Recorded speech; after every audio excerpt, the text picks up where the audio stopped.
وہ سمجھ گیا ہے اب موت آ گئی ہے، اس کو یقین ہو گیا ہے کہ اب موت کے لمحے آ گئے ہیں، اب میں بچ نہیں پاؤں گا، اب آنکھیں تاڑے لگی ہوئی ہیں، وَالْتَفَّتِ السَّاقُ بِالسَّاقِ، پنڈلی پہ پنڈلی چڑھ رہی ہے۔ جب موت آ جاتی ہے تو پھر پنڈلی سے پنڈلی لپٹ جاتی ہے، اس کو پھر جدا کرتے ہیں اور جدا کر کے دونوں انگوٹھے باندھ دیتے ہیں تاکہ پنڈلی کے اوپر پنڈلی نہ چڑھے۔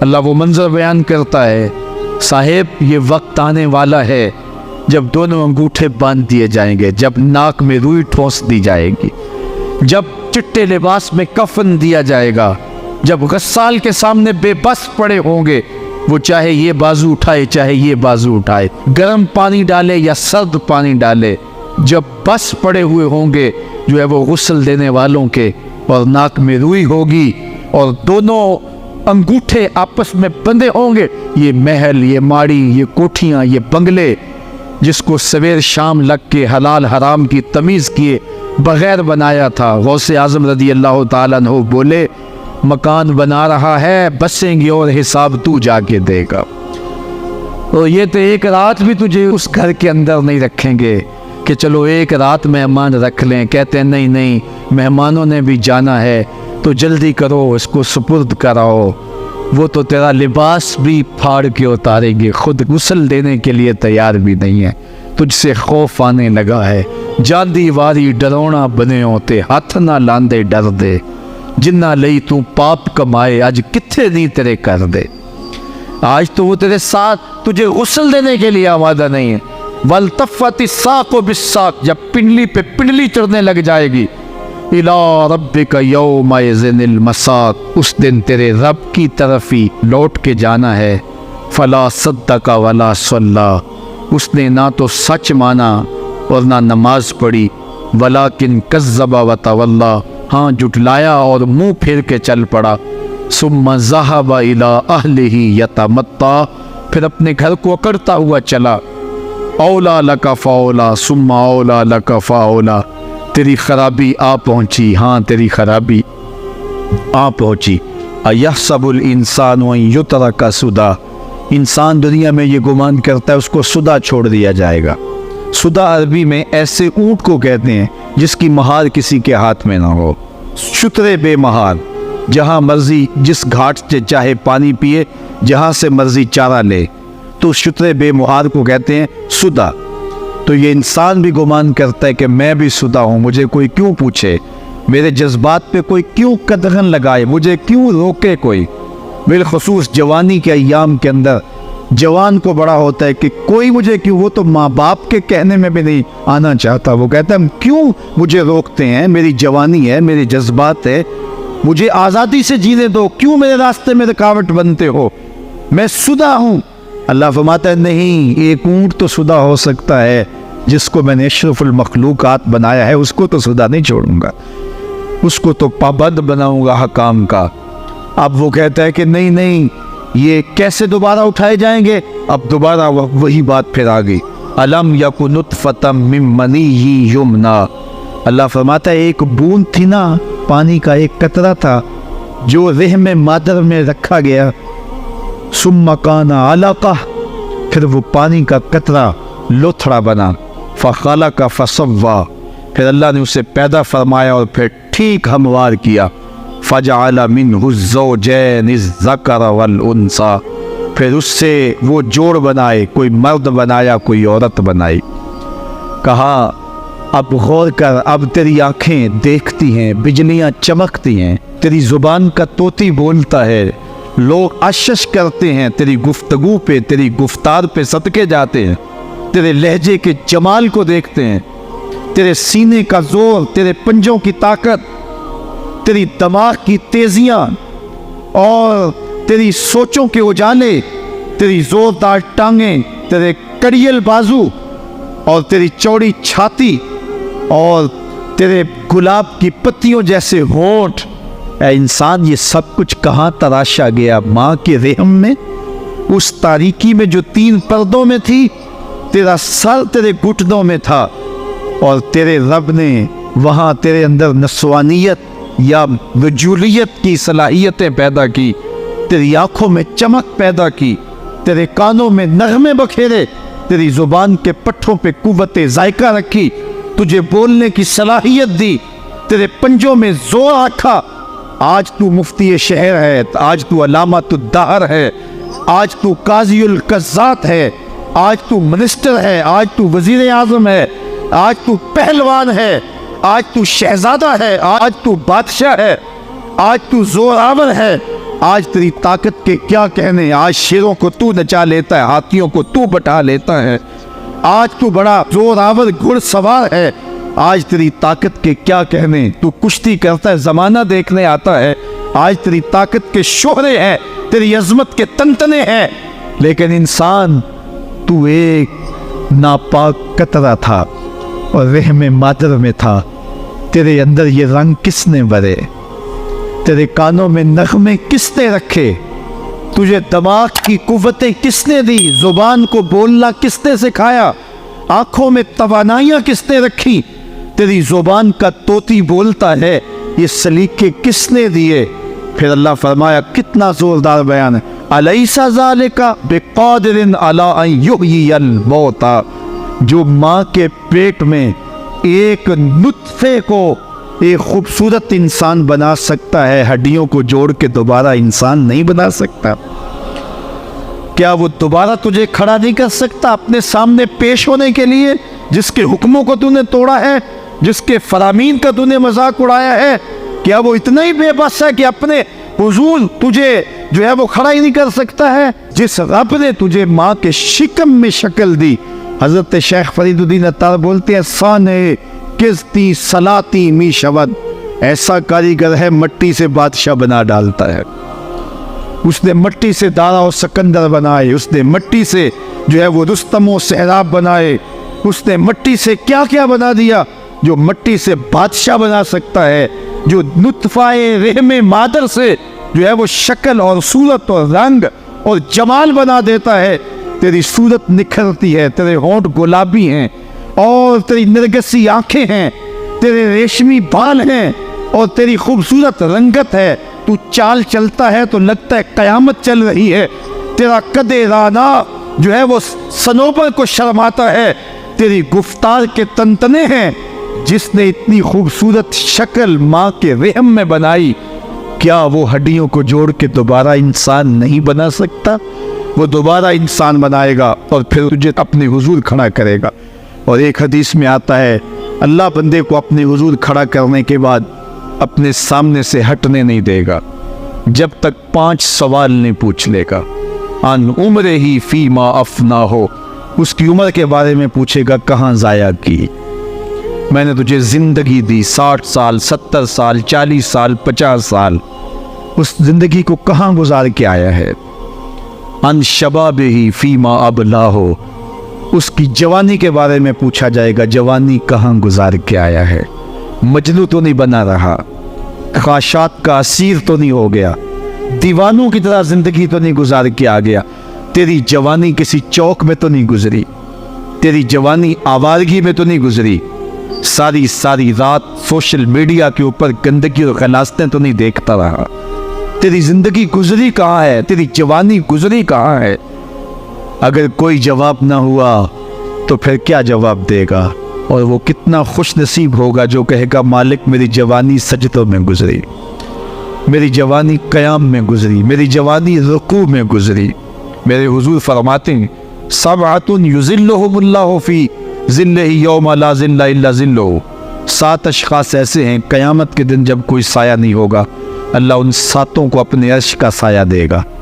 ان میں سے دوسرا شخص میرے حضور نے بیان فرمایا، وشاب نشأ فی عبادت اللہ، وہ جوان جس کی جوانی اللہ کی عبادت میں گزری۔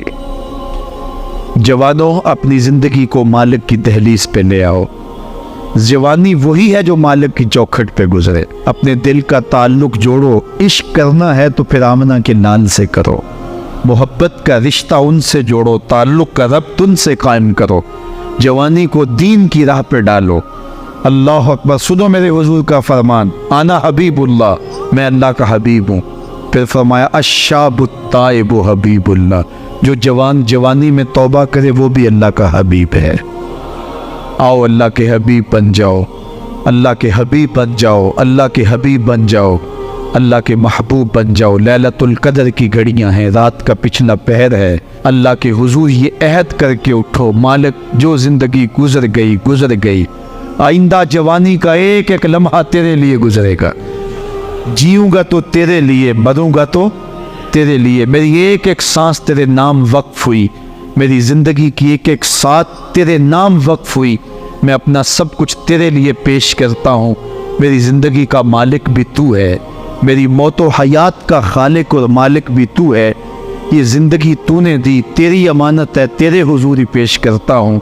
اور لیلۃ القدر کی گھڑیوں میں اس عزم کے ساتھ گھروں کو لوٹو کہ اللہ میری زندگی کا ایک ایک لمحہ تیرے نام ہوا، آنے والے موسم تیرے نام ہوئے، میری جوانی تیرے نام ہوئی، میرے آنسو تیرے نام ہوئے، میری پیشانی تیرے نام ہوئی، میرے دل کی دھڑکن تیرے نام ہوئی، میری صلاحیتیں تیرے نام ہوئی۔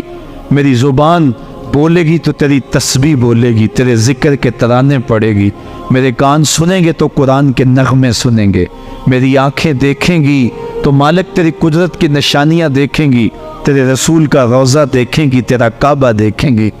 مالک میری زبان سچائی کے نور سے مالا مال ہوگی اور میں ساری زندگی تیرے نام کرتا ہوں۔ اور جب آپ اپنی ساری زندگی اللہ کے نام کر دیں گے تو پھر وہ پوری کائنات تمہارے نام کر دے گا۔ کہ محمد سے وفا تو نے تو ہم تیرے ہیں، یہ جہاں چیز ہے کیا لوح و قلم تیرے ہیں۔ اللہ آپ سب کو اپنی پناہ میں، امان میں اور حفاظتوں کے حصار میں رکھے۔